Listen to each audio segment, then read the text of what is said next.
আসসালামু আলাইকুম এভরিওয়ান, কেমন আছেন সবাই? আজকে বাসায় কাস্টার্ড রান্না করছিলাম, ভাবলাম সবার সাথে একটু শেয়ার করি। এই রেসিপিটা আমি ইব্রাহিমের দাদির থেকে শিখেছিলাম। অ্যাকচুয়ালি আমি কখনো উনি থাকতে বানাইনি, কিন্তু হঠাৎ করে ভাবলাম আজকে বাসায় বানাই। তাই বানালাম আর ভাবলাম সবার সাথে ট্রাই করি, যেহেতু ডিফারেন্ট একটা রেসিপি। নর্মাল কাস্টার্ডের রেসিপির মতো এটা আসলে না। উনি ফ্রুটস গুলোকে ক্যারামেলাইজড করে নিত, যার জন্য ফ্রুটস গুলো খেতে অনেক ভালো লাগতো। আর যে পানি ছেড়ে দেয় ফ্রুটস গুলো, জেনারেলি কাস্টার্ড দেন অ্যান্ড দেয়ার না খেলে দেখা যায় একটা পানি পানি ভাব আসে, সেটাও এই ক্যারামেলাইজ করার জন্য কখনোই হতো না। So let's start with the caramelisation. প্রথমে অনেকগুলো অ্যাপলস নিয়ে নিয়েছি। এখানে অ্যাকচুয়ালি 2টা অ্যাপলস আছে, বানানা আছে, আঙ্গুরও নিয়ে নিয়েছি আমি। এগুলো সবগুলোকে কেটে কেটে আগে ক্যারামেলাইজ করে নিতে হবে। তবে প্রথমে আমি দিয়েছিলাম অ্যাপলস গুলোকে, কারণ অ্যাপলসে অনেক পানি ছাড়ে। আর আঙ্গুরটা আমি অনেকক্ষণ ধরে ক্যারামেলাইজ করার জন্য চুলায় রাখতে চাচ্ছিলাম না, কারণ দেখা যাবে আঙ্গুরটা বেশিক্ষণ রাখলে বেশি ঘেটে যাবে, নরম হয়ে যাবে। আমাদের মোটোটা হলো একটা ক্রিস্পি ভাব রাখা এবং অতিরিক্ত গলিয়ে না ফেলা। এখানে আমি ফাইনালি যখন পানিটা ভালোভাবে শুকিয়ে গিয়েছে, আমি কলাগুলোকে দিয়ে দিয়েছি। কলাগুলো একদম লাস্টে দিতে হবে, যেন জাস্ট ক্যারামেলাইজেশনের কোটিংটা উপরে পড়ে, কিন্তু পুরা কলাটা একদম কুক হয়ে নরম হয়ে গেলা গেলা না হয়ে যায়। আমি কি গেলা গেলা কথাটা খুব উইয়ার্ড বললাম? আচ্ছা, যাই হোক, that is how I talk maybe. So এখন ক্যারামেলাইজেশন আস্তে আস্তে আমি অনেক হাই হিটে করেছি এটা।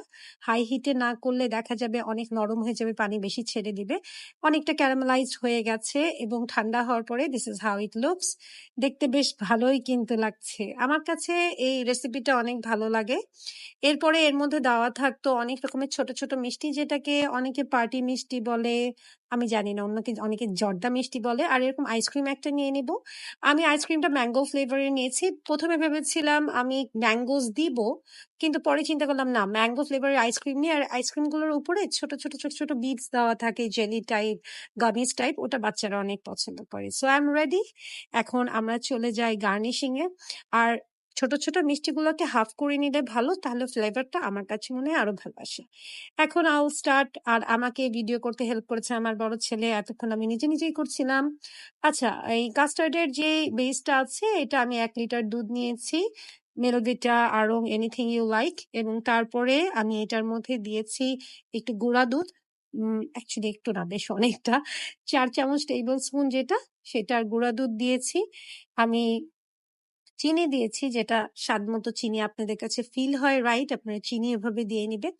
আর ওখানে অনেক প্যাকেটস এর উপর লেখাই থাকে আপনি কতখানি চিনি দিবেন। তো আমারটায় প্রবাবলি লেখা ছিল 8 চামচ। তো আমি 8 চামচ চিনি দিয়েছি টেবিল চামচের। আর 5 চামচ কাস্টার্ড পাউডার দিয়েছি। 1 লিটার দুধে 5 চামচ দিতে হয়, অ্যাজ পার দ্যাট প্যাকেট যেটা আমি ইউজ করেছি। এরপর আমি ক্যারামেলাইজ সব ফ্রুটস গুলোকে ভালো করে সাজিয়ে নিচ্ছি। এই সাজানো, এই গার্নিশিং, এটার উপর কিন্তু খাওয়ার টেস্ট ডিপেন্ড করে। যদি আপনার একটা জিনিস দেখতে ভালো না লাগে, আপনার কিন্তু খেতেও ভালো লাগবে না। ওই যে বলে না মুরব্বীরা, প্রথমে দর্শনধারী তারপর গুণবিচারী। সেটা মানুষ হোক আর জিনিস হোক আর খাবার হোক। তাই আমি ভালো করে সুন্দর করে সাজিয়ে নিচ্ছিলাম, and I don't want to West anything. তাই একদম চেঁচে মুচে করছিলাম।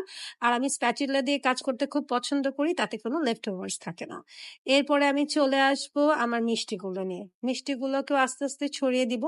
আপনারা চাইলে আরো অন্য কোনোভাবে কাঁচা কোনো ম্যাঙ্গোস বা এগুলো দিয়েও, কাঁচা না অ্যাকচুয়ালি আর কি, ঠিক না, পাকা ম্যাঙ্গোস কেটে কেটে দিতে পারেন।